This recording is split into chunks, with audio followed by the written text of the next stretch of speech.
Mari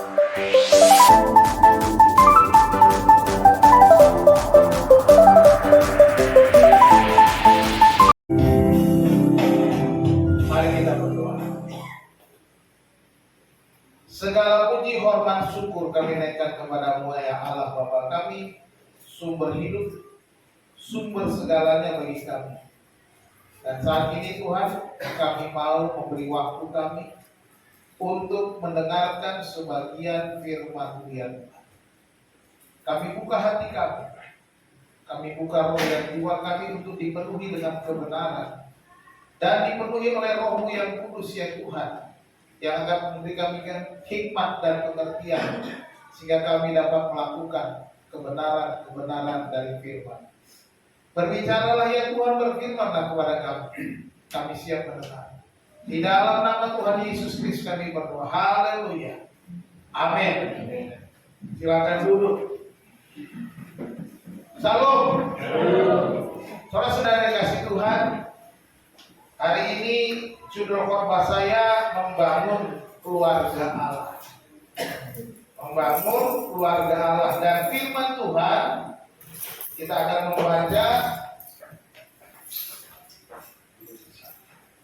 dari kitab 1 Tesalonika pasal 5 ayat 14 sampai 15. Ini kok agak buruk.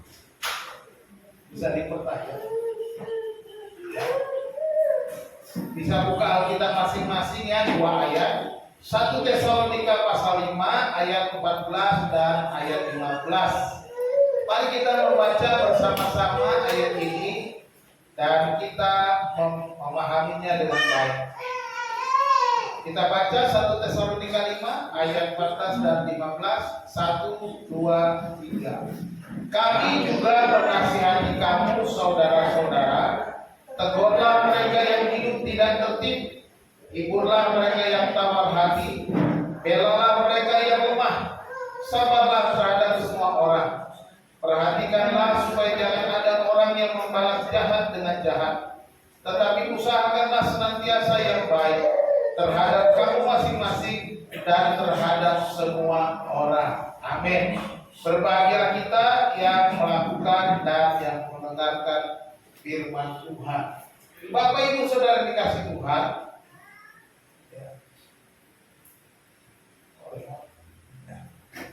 kelihatan ya, hurufnya terlalu kecil. Bapak Ibu, kita semua tahu uang ya. Tahu nggak uang? Kalau saya punya uang 100.000 ya, yang masih baru, apakah saudara semuanya pengen juga punya? Kalau saya kasih mau nggak? Mau, tapi saya cuma cerita. Kalau uang 100.000 itu saya lecekin, saya hancurkan, lecek-lecek, masih mau nggak? Masih mau juga. Kan udah lecek, masih mau ya? Benar ya? Kalau uang itu saya injek-injek sampai kotor, masih mau nggak? Coba saya bilang 2.000, pada nggak mau bebas. Karena 100.000. Kenapa masih mau? Kalau udah lecek, udah kotor, udah masih mau? Hah? Masih harganya masih 100.000 ya? Nggak berubah jadi 5.000.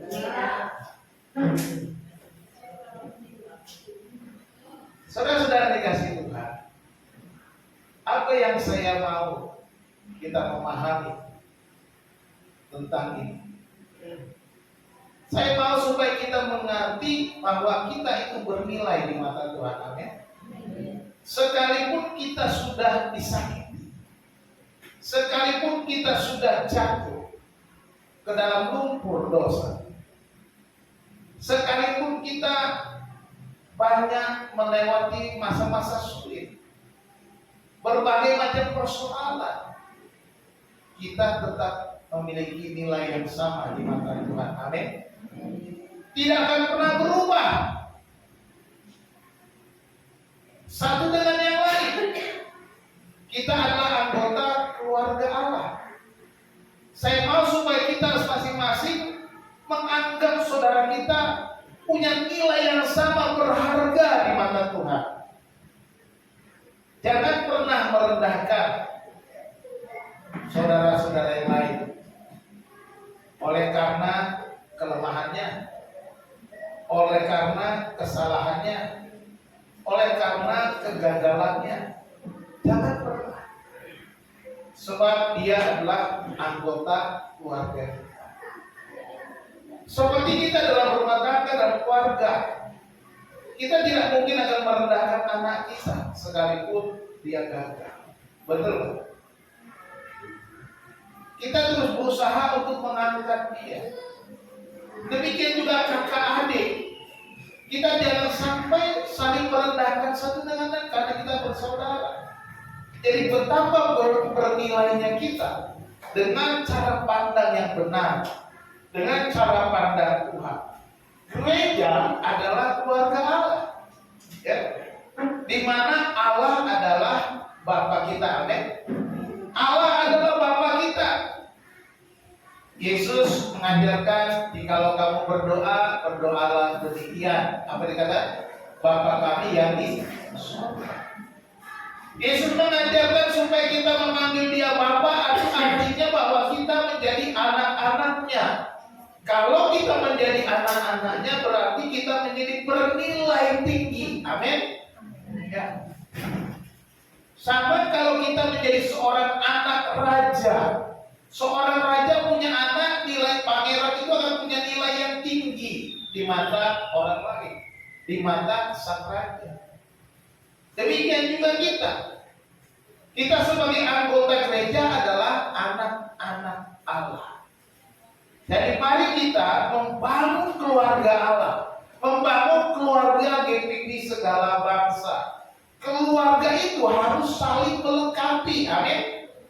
Bukan saling menjatuhkan, bukan saling menyakiti, tetapi saling melengkapi.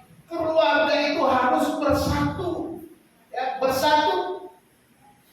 Karena ada pepatah Indonesia berkata, bersatu kita teguh, bercerai kita kawin lagi katanya.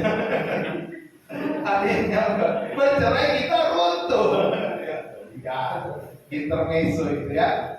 Jadi betapa pentingnya bersatu. Pancasila kita yang sila ketiga menyebutkan persatuan Indonesia. Ini bukan kampanye. Nomor 3 persatuan Indonesia. Ya.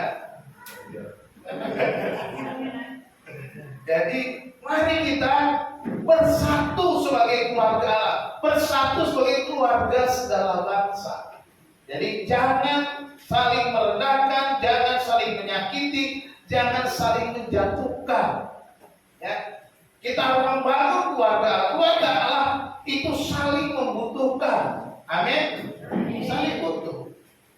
Kita membutuhkan satu dengan yang lain. Nah, hari ini kita mau melihat ada 3 harga yang harus dibayar untuk membangun keluarga Allah yang diberkati. Membangun tentunya ada harga, betul nggak? Ya, nggak mungkin kita membangun nggak pakai harga.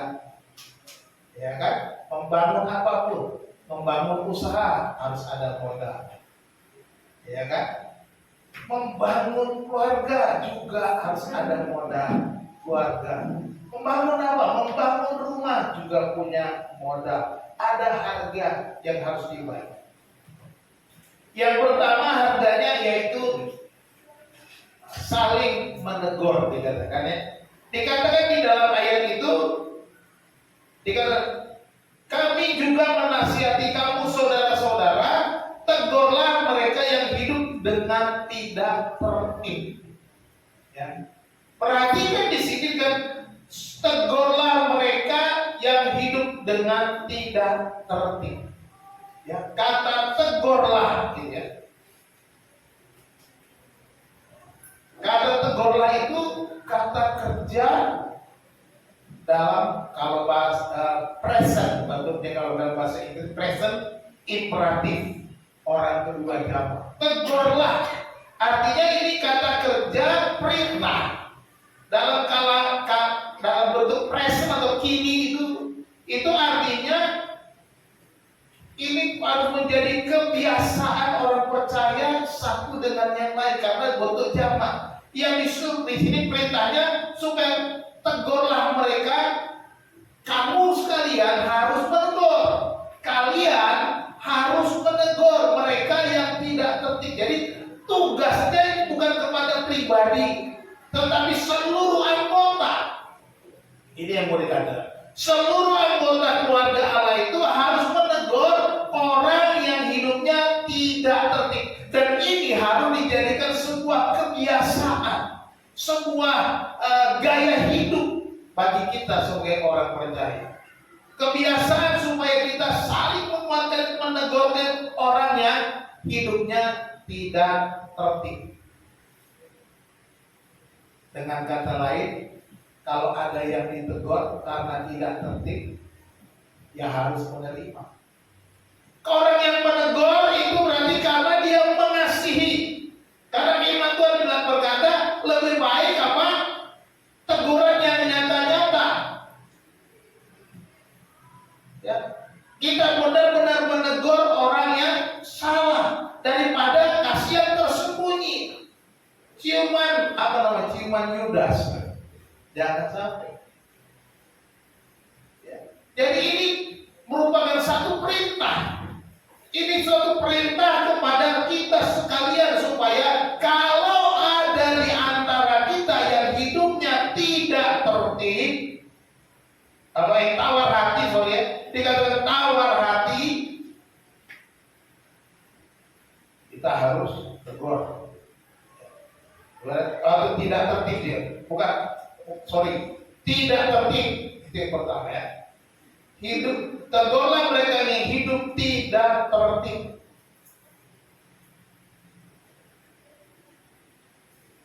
Tidak tertib itu saya salah tulis ya. Kalau tidak tertib itu artinya tidak bisa diatur, ya. Atau orang yang malas-malas. Puji Tuhan, yang malas-malas mulai datang ke gereja. Ya kan? Ini orang yang tidak bisa diatur, ini harus ditegur. Kalau kita ditegur oleh kebenaran firman Tuhan, jangan marah. Kenapa jangan marah? Karena artinya Tuhan mengasihi. Tuhan mau supaya kita berubah. Tuhan mau supaya kita hidup lebih baik. Tuhan mau supaya kita dibenarkan. Tuhan mau supaya kita lebih kuat. Tuhan mau supaya kita dibangun. Tuhan mau supaya kita menjadi orang percaya yang benar-benar berkenan kepada Tuhan.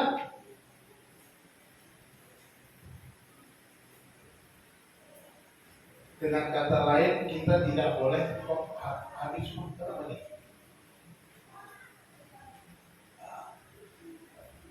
Jangan mengeraskan hati kita. Kalau kita menerima teguran itu artinya Roh Kudus sedang berbicara. Jangan kalau sudah ditegur langsung kita sakit hati. Sudah ditegur kita marah. Sudah ditegur kita tersinggung. Kita sakit hati, kita balas untuk aku gak mau sama dia. Jangan sampai aku ketemu aja udah malas aku lihat mukanya. Malas aku ke gereja, dia buka siapku. Dikit-dikit aku ditegur. Jangan. Kalau kita mendapat teguran artinya Tuhan sedang bekerja. Roh Kudus sedang bekerja di hati. Roh Kudus sedang mengingatkan. Jadi kalau kita ditegur, kita harus bertobat. Bukan malah melarikan diri. Jadi ini adalah harga yang harus dibayar. Tentunya ketika kita menegur, kita mungkin mendapatkan tekanan, juga bisa. Sehingga ada orang sungkan menegur. Ada orang tidak berani menegur. Nanti ku tegur, dia marah sama aku. Nanti ku tegur, aku malah dihajarnya. Kadang-kadang kita berpikir begitu. Tapi sebuah harga untuk membangun sebuah keluarga Allah yang kuat. Saling menegur, saling menegur, saling mengingatkan atau memperingatkan kesalahan. Ya. Karena firman Tuhan dikatakan bahwa tulisan ini diilhamkan Allah memang bermanfaat untuk mengajar, untuk menyatakan kesalahan, untuk memperbaiki kelakuan. Itu dikatakan firman 2 Timotius pasal 3 ayat 16. Firman Allah dipakai untuk menyatakan kesalahan supaya apa? Supaya gereja, orang percaya, keluarga Allah, siapapun dia, mengalami kehidupan yang lebih baik, pertobatan setiap hari. Memang kita sudah bertobat, percaya Yesus dari hidup lama kepada hidup baru. Tetapi kita harus bertobat tiap hari dari perbuatan-perbuatan yang salah. Jangan hanya berdoa, aku sudah percaya Yesus, sekali percaya Yesus aku sudah selamat. Nggak bisa begitu. Kita harus hidup baru terus menerus. Harus bertobat terus menerus, diperbarui dari sehari ke sehari. Ini yang harus kita lakukan. Kita harus terus menambahkan di atas dasar iman kita segala yang mulia, segala yang baik. Dan itu harus dilakukan dengan saling menegur. Maka dikatakan, tegurlah mereka yang hidup dengan tidak tertib. Dengan tidak tertib. Orang yang tidak bisa diatur, orang yang malas, orang yang keras kepala, orang yang tegar tengkuk, ini yang harus ditegur. Itu yang pertama yang harus kita bayar. Kita juga yang kedua harus saling menguatkan. Ya, saling menguatkan. Di mana dikatakan di dalam ayat tadi juga dikatakan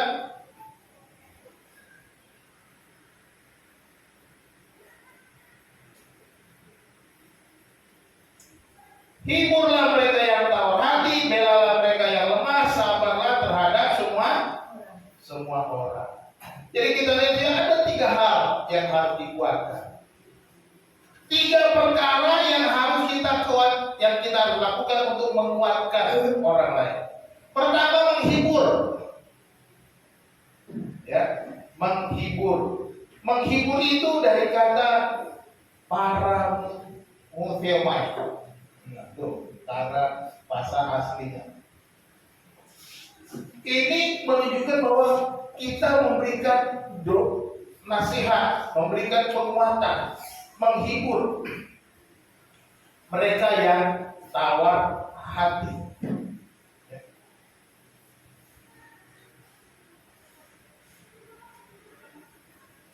Jadi kita harus menguatkan orang yang tawar hati.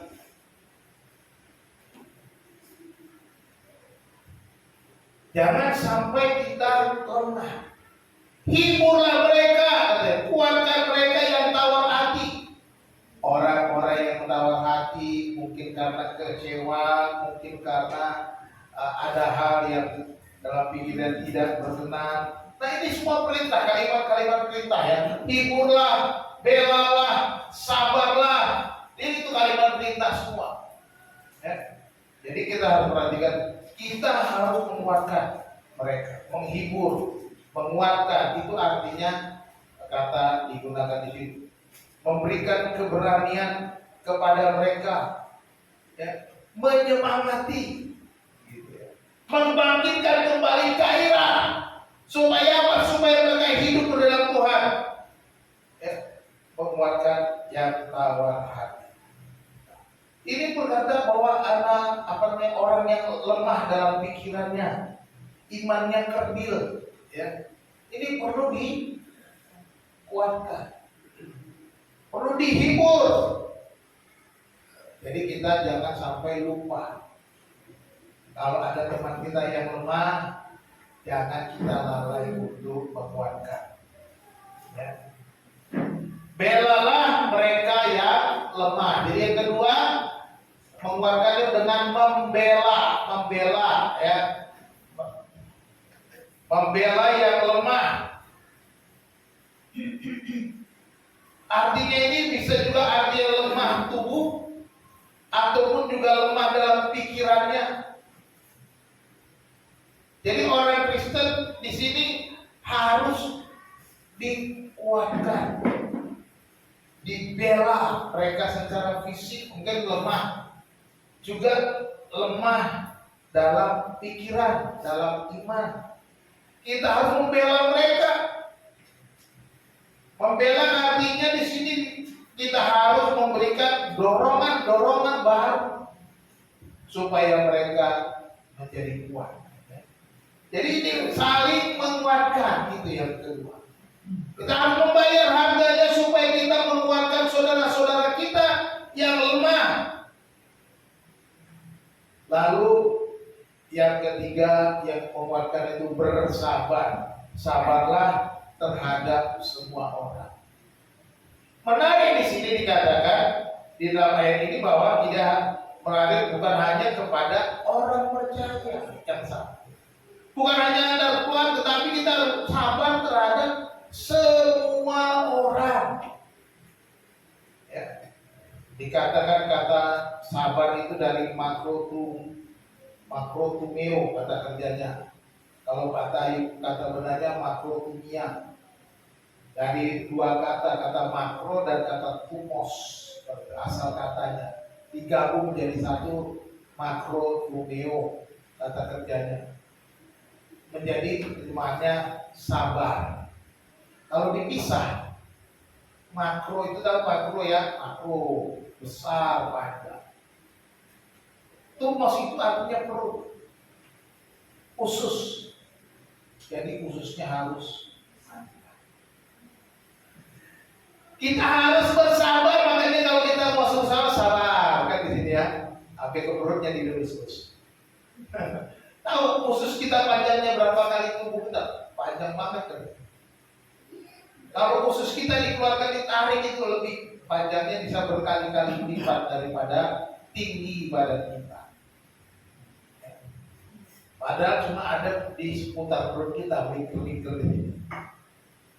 Jadi kita harus bersabar kepada bukan hanya kepada orang-orang percaya, bukan hanya bersabar kepada di kalangan kita, tapi kita harus sabar kepada semua orang. Diingatkan di sana.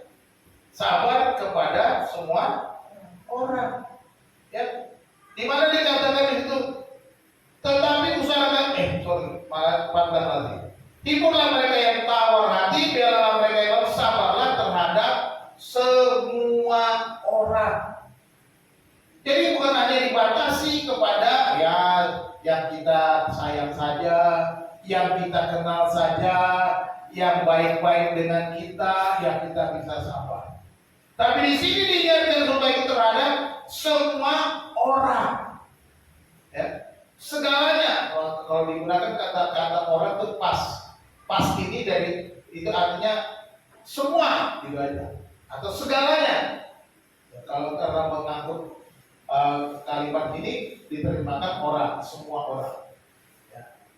Siapa saja, kita tidak pilih-pilih dalam kesabaran kita.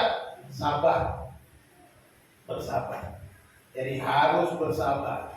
Melihat seperti kalau kita melihat kaitannya dengan bagian pertama tadi dengan supaya menegur yang tidak tertib, menghibur tawar hati, membela yang lemah sabar. Ini semuanya sangat berkaitan.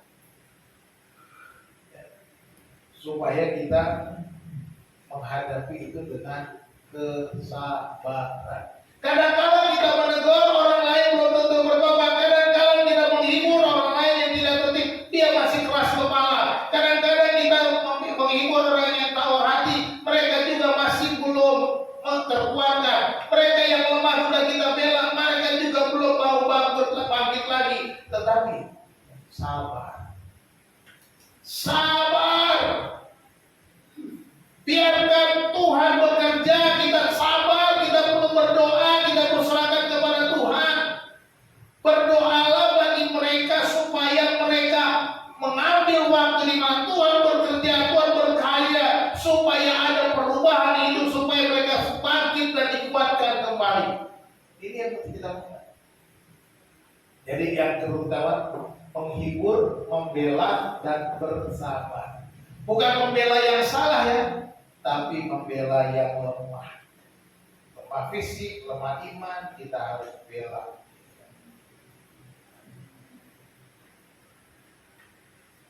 Seperti saya sampaikan, dibutuhkan harga untuk membayar sebuah bangunan yang baik dan kokoh. Kalau kita membangun sebuah bangunan, sebuah rumah, kita perlu memilih bahan-bahan berkualitas. Yesus memberi cerita, ada dua orang sedang membangun rumah. Ada orang bodoh dan orang bijak. Orang bodoh membangun rumahnya di atas pasir. Orang bijak membangun rumahnya di atas batu, di atas bulu. Artinya kita harus membuat bangunan kita kokoh kuat. Bagaimana fondasinya jelas, bahan-bahannya harus berkualitas. Paulus mengingatkan setiap orang harus membangun dirinya di atas dasar iman dengan bahan-bahan yang mulia, yaitu apa? Emas, perak, dan batu permata. Tetapi ada orang juga membangun hidupnya dengan apa? Jerami, rumput kering, kayu-kayu yang dia buat. Ya. Tetapi kita sebagai orang yang bijak, tentulah kita membangun rumah, kita cari barang yang berkualitas. Tapi ketika kita membangun rumah, kita serahkan kepada pemborong, pemborongnya mulai korupsi. Barang-barangnya yang penting jadi bangunan rumah, tapi kualitasnya jelek, kan gitu. Ada yang terjadi begitu. Tetapi kita kalau membangun, kita bangun sendiri, kita akan pilih barang berkualitas. Beli ini kualitasnya bagus. Jangan sampai kita itu. Juga kita mempunyai perlengkapan yang tepat dalam membangun. Ya, kita harus punya perlengkapan. Dan juga apa? Tenaga terampil dan ahli. Jangan serahkan membangun rumahmu kepada tukang rumput. Ya, dia kerjanya cuma nyari rumput, saudara suruh bangun rumah, ya nggak nyambung. Carilah insinyur yang tepat, gitu ya, yang memang terbukti sudah pernah membangun rumah. Karena ada insinyur yang nggak bisa bangun juga, karena nggak pernah bangun apa-apa. Jadi kalau kita perhatikan, dibutuhkan harga, dan semua itu mungkin punya harga yang mahal.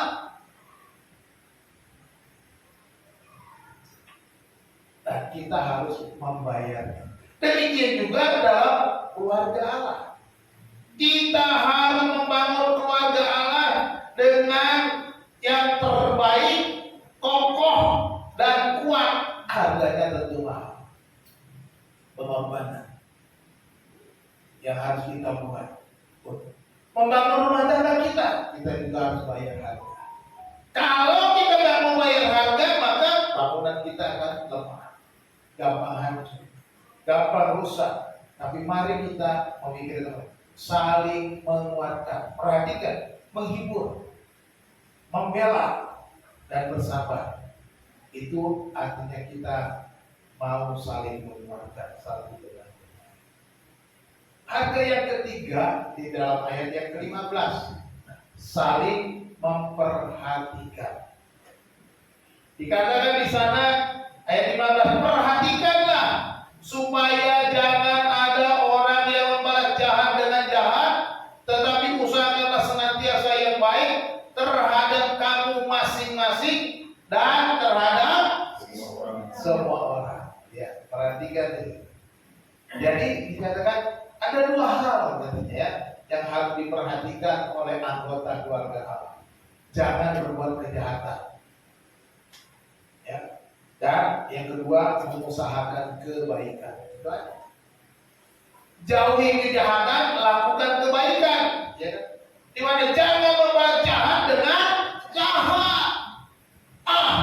Kalau dia baik, aku bisa lebih baik. Kalau dia jahat, aku juga bisa lebih jahat. Itu orang dunia. Itu cara berpikir dunia. Firman Tuhan katakan jangan membalas jahat dengan jahat. Apa yang harus kita buat? Mengampuni, berdoa bagi mereka, ya, gitu. Mengasihi mereka. Ya. Jangan kita membalas. Biarkan Tuhan sendiri yang bekerja, Tuhan yang membalas, Tuhan yang melakukan. Kita tinggal mendoakan Tuhan, ampunlah. Seperti Yesus, ketika dia disalibkan, dia berkata, "Ya Bapa, ampunilah mereka, sebab mereka tidak tahu apa yang telah mereka berbuat." Mereka tidak tahu. Yesus tidak membalas. Ketika dia dicaci maki, dia mencaci maki. Ketika dia dicambuk, dia tidak membalas. Dia menyerahkan hidupnya sepenuhnya untuk menyerahkan dirinya bagi kita. Tidak membalas jahat dengan kejahatan. Tadi katakan usahakan kebaikan. Senantiasa. Perhatikan di sini digunakan kata senantiasa ya. Usahakanlah senantiasa yang baik. Ya. Artinya kita harus berusaha, kita harus berjuang, kita harus melakukannya. Ini adalah usaha dan dikatakan senantiasa, artinya setiap saat usaha kita yang baik. Dikatakan terhadap kamu masing-masing, tetapi dan juga terhadap semua orang lain kita. Jadi lingkupnya berbuat baik bukan hanya kepada keluarga Allah. Inilah bangunan keluarga Allah yang harus kita bangun dengan kokoh. Jadi kata baik di sini digunakan kata agathos. Kalau dalam bahasanya ada agathos, ada kalos. Ya. Tapi agathos ini adalah baik dalam pengertian kualitas moralnya. Ya. Jadi ini kebaikan yang benar. Lakukanlah sesuatu yang benar-benar baik. Ya. Kalau bisa indah gitu ya. Tapi ini digunakan terbaik, menekankan kualitas moral kita. Bagaimana kita sebagai orang percaya menunjukkan siapa kita. Karena kita dikatakan kita ini keluarga Allah, kita anak-anak Allah. Kita akan menunjukkan kualitas sebagai anak-anak Allah. Jangan sampai kita menunjukkan sebagai kualitas anak jalanan. Tunjukkan dirimu sebagai anak Allah. Jadi dengan kata lain, orang percaya harus memiliki standar hidup berbeda dengan orang dunia yang tidak mengenal Tuhan. Jadi jangan sampai kita sama dengan orang dunia. Gayanya sama, ya orang dunia ribut kita cari ribut juga, orang dunia membalas kita membalas juga, orang dunia buat kejahatan kita buat kejahatan. Tapi lakukanlah, usahakanlah senantiasa yang baik, mengusahakannya. Jadi bukan terjadi begitu saja, bukan kebetulan, tetapi kita benar-benar melakukan, mengusahakan, mengupayakan kebaikan senantiasa kepada orang-orang percaya dan kepada semua orang. Ini standar kita. Agathos standar. Kehidupan moral yang benar-benar baik. Saya kira semua orang di dunia ini tahu bagaimana kehidupan moral yang baik. Ya. Nilai moral yang baik semua standarnya sama. Apapun agamanya, apapun sukunya, apapun bangsanya, warga negara, semua nilai moral itu tak bisa berubah. Beberapa waktu yang lalu saya juga berdebat sama dengan seseorang, ya, seseorang yang berkata kasar, kemudian di grup WA, berkata kasar. Karena ada yang bertanya karena tidak mengerti, dijawab dengan kasar. Saya bilang, ya dijawab dengan sopan. Mak, saya ini orang Surabaya, orang Jawa Timur, saya apa adanya. Saya bilang etika, moral, nilainya sama di semua suku, di semua bangsa, di semua negara. Nggak ada bedanya. You mau orang Jawa Timur, you mau orang Batak, tapi nilai moral, nilai etika sama. Jangan karena kau orang Batak, kau seenaknya aja ngomong, merendahkan orang. Orang bertanya baik-baik, dijawab baik-baik, bukan dimaki-maki. Saya bilang, oh saya kamu nih bertobat, saya bilang gitu. Saya ini anggota Bamak, oh maka justru karena kamu anggota Bamak tuh Badan Musyawarah Antar Gereja, bayangkan. Badan Musyawarah Antar Agama atau antar gereja. Kamu itu justru harus membawa nama Tuhan. Bertobat kamu bilang, emang kamu Tuhan katanya. Saya hamba Tuhan, saya bilang. Dia tantang lagi, saya hamba Tuhan. Emang kamu selalu benar? Tidak, saya tidak selalu benar, tapi saya mau nyatakan kebenaran. Nilai etika moral itu sama di semua suku. Jangan bawa karena orang Batak suka-suka bukan bisa. Nah, ini penting bagi kita. Jadi jangan sampai kita ikut jalan. Karena kita kata baik itu agatos. Agatosnya, apalagi kita orang percaya, bawa nama orang percaya, jangan sampai nggak kelihatan agatosnya, ya. Tapi yang kelihatan agatosnya, yang keras kepalanya tadi, ya, itu tadi keras kepala, tegar, tengkuk, tidak bisa diatur. Jangan menjadi orang yang tidak bisa diatur.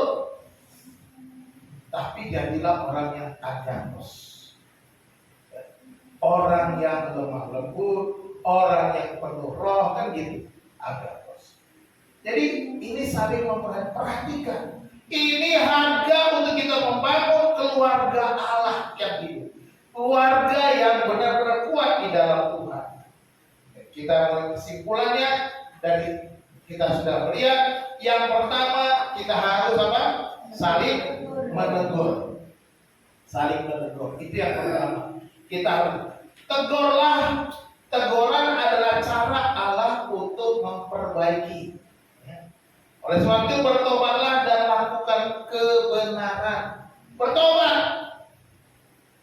Kalau ditegur, saling kita saling menegur. Yang kedua, saling menguatkan. Nah, kenapa kita saling menguatkan? Karena setiap orang memerlukan pertolongan. Saya juga perlu pertolongan, Bapak Ibu Saudara. Jadi kita harus kuatkan satu dengan yang lain sebagai anggota keluarga. Mari kita saling menguatkan. Yang grup WA itu di gereja, grup WA gereja saling menguatkan, saling mendoakan. Kirim dong pokok doanya, pas dukung doa. Hari ini kita berdoa untuk keluarga Ibu Ani, ya, karena ada itoknya atau abangnya atau meninggal dunia di Bekasi, mau dibawa ke kampung katanya. Kita doakan supaya mereka dihiburkan, dikuatkan. Ini yang harus kita buat, ya. Yang ketiga, saling memperhatikan. Usahakan hidup pada kebaikan, sama seperti Allah itu baik. Jadi pusatkan hidup kita pada kebaikan sama seperti Allah. Kebaikan Allah yang menjadi standar kita. Bukan kebaikan dunia, bukan kebaikan kita. Kalau standar kebaikan kita sih belum apa-apa. Ya, miliki gaya hidup yang baik kepada semua orang. Standar moralnya sama. Jangan berubah. Namanya baik, pasti baik. Jangan ada baik yang setengah baik. Ya, harus benar-benar baik. Standarnya adalah Allah. Kepada semua orang, hiduplah punya gaya hidup kepada semua orang. Inilah yang harus kita pegang sebagai anggota keluarga Allah, membangun keluarga Allah, membangun keluarga GBB segala bangsa, supaya kita saling menguatkan di dalam Tuhan Yesus. Amin. Kita berdoa. Bapa, terima kasih, kami bersyukur kepadamu pada pagi hari ini kami sudah membaca dan merenungkan firman Tuhan. Kami belajar untuk membayar harga, untuk saling menegur, untuk saling menguatkan, saling memperhatikan, supaya bangunan keluarga Allah yang kami bangun, yaitu keluarga GPP segala bangsa, keluarga kami masing-masing pribadi lepas pribadi, semakin kuat kokoh di tengah-tengah pergumulan, di tengah-tengah badai kehidupan. Kami tetap bertahan oleh karena kami berdiri di atas dasar kebenaran firman Tuhan. Dan biarlah kami membangun diri kami dengan kualitas yang baik, dengan nilai-nilai yang baik, dengan kebenaran-kebenaran yang berasal dari firman Tuhan. Terima kasih Bapak. Biarlah Engkau terus menguatkan kami dan berbicara mengingatkan kami tiap-tiap hari di dalam pergumulan kami, di dalam rumah tangga, di dalam pekerjaan, di dalam segala usaha kami. Kami tetap berpegang berpedoman kepada firman. Terima kasih Bapa di surga, berkati jemaat-Mu ya Tuhan yang sudah memberi waktu untuk mendengar firman Tuhan. Biarlah kekuatan kuasa dari Allah yang Maha Tinggi turun atas kami semua, memberikan kami kemenangan demi kemenangan, memberkati rumah tangga kami, memberkati pekerjaan kami, memberkati usaha kami, memberkati seluruh anggota keluarga kami. Terima kasih Tuhan. Kami mengucap syukur untuk firman Tuhan, untuk membangun keluarga Allah yang diberkati. Dalam nama Tuhan Yesus